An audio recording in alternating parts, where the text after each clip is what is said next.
Assalamualaikum warahmatullahi wabarakatuh.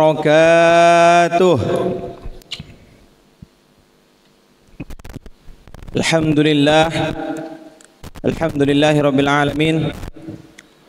Wassalatu wassalamu ala ashrafil anbiya'i wal mursalin wa ala alihi wa ashabihi wa ummatihi ajma'in.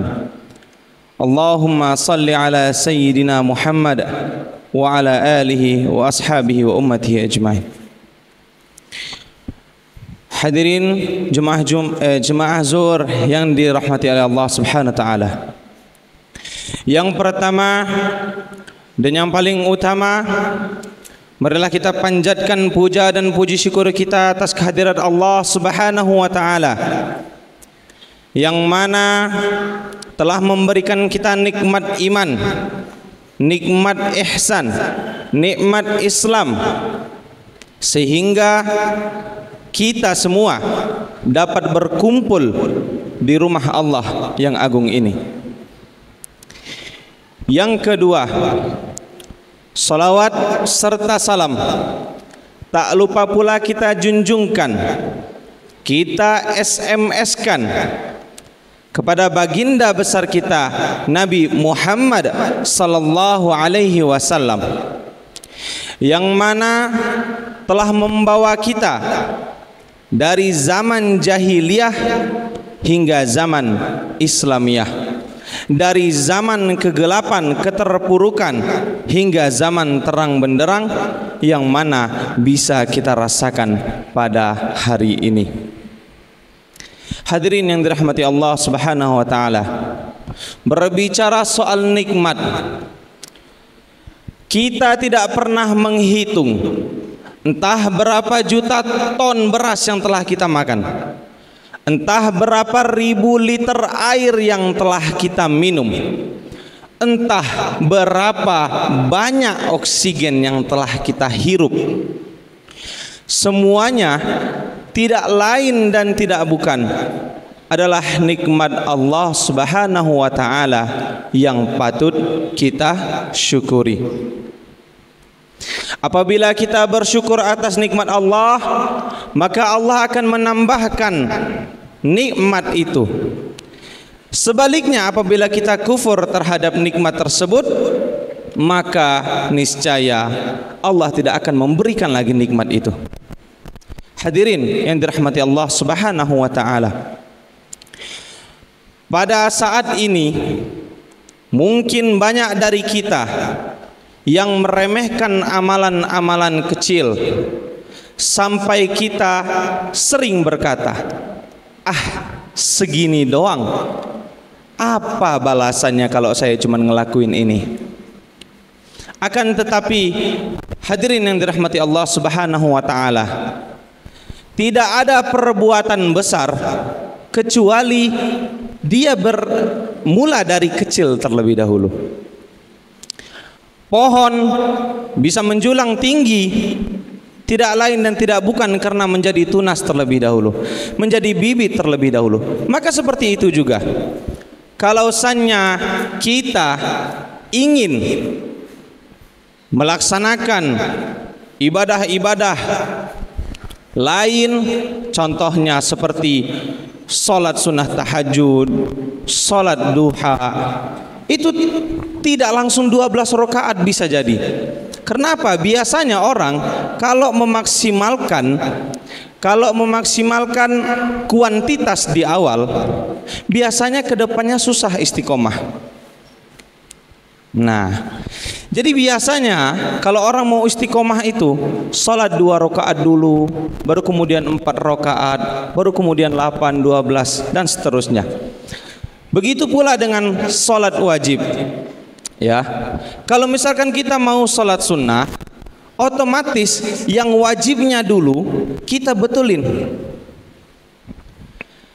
Kalau misalkan kita sholat wajib saja masih bolong-bolong, ya, terus merasa kemudian sholat sunnah itu bisa menutupi bisa menutupi sholat wajib kita yang kita tinggalkan, itu adalah kesalahan besar bapak-bapak, ibu-ibu sekalian.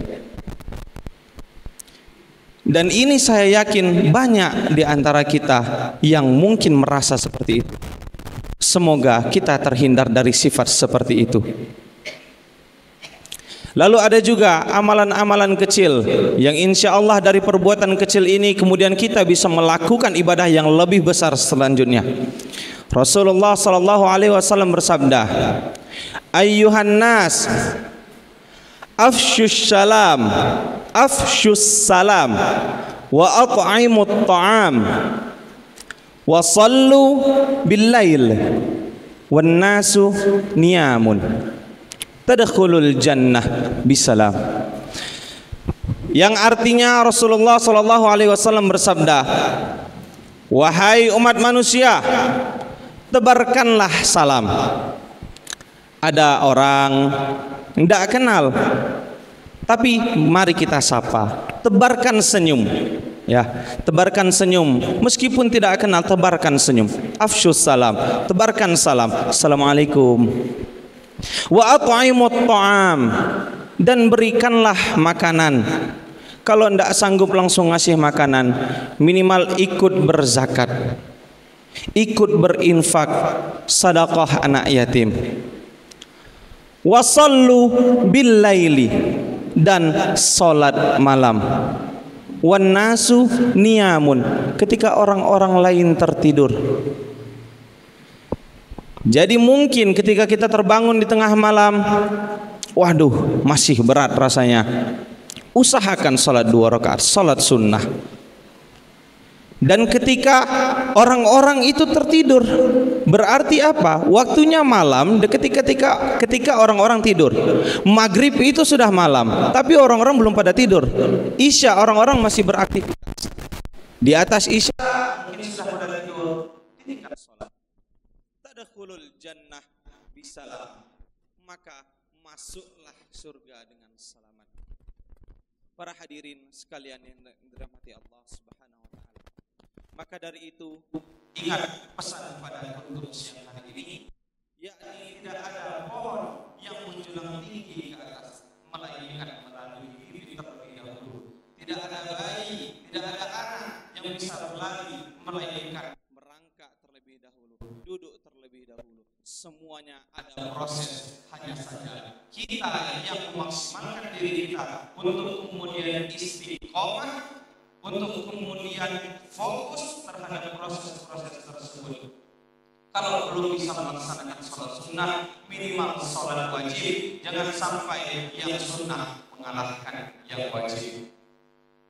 Hadirin yang dirahmati Allah Subhanahu wa taala, sebelum kita tutup, Allah Subhanahu wa taala berfirman dalam Al-Qur'an, "A'udzu billahi minasyaitonir rajim, faman ya'mal mithqala dzarratin khairan yarah." Barang siapa yang berbuat kebaikan walaupun sebesar biji zarrah, maka dia akan mendapatkan balasan atas kebaikan tersebut. Sebaliknya, barang siapa yang berbuat keburukan walaupun sekecil apapun, maka dia akan mendapatkan balasan dari keburukannya tersebut. Hadirin jemaah zuhur yang dirahmati Allah Subhanahu wa taala, mungkin hanya ini yang bisa saya sampaikan. Lebih dan kurangnya saya mohon maaf. Apabila ada yang benar, datangnya dari Allah Subhanahu wa taala. Apabila ada yang salah, datangnya dari diri saya pribadi. Akhirul kalam, awal afu minkum ihdinas siratal mustaqim. Wassalamualaikum warahmatullahi wabarakatuh.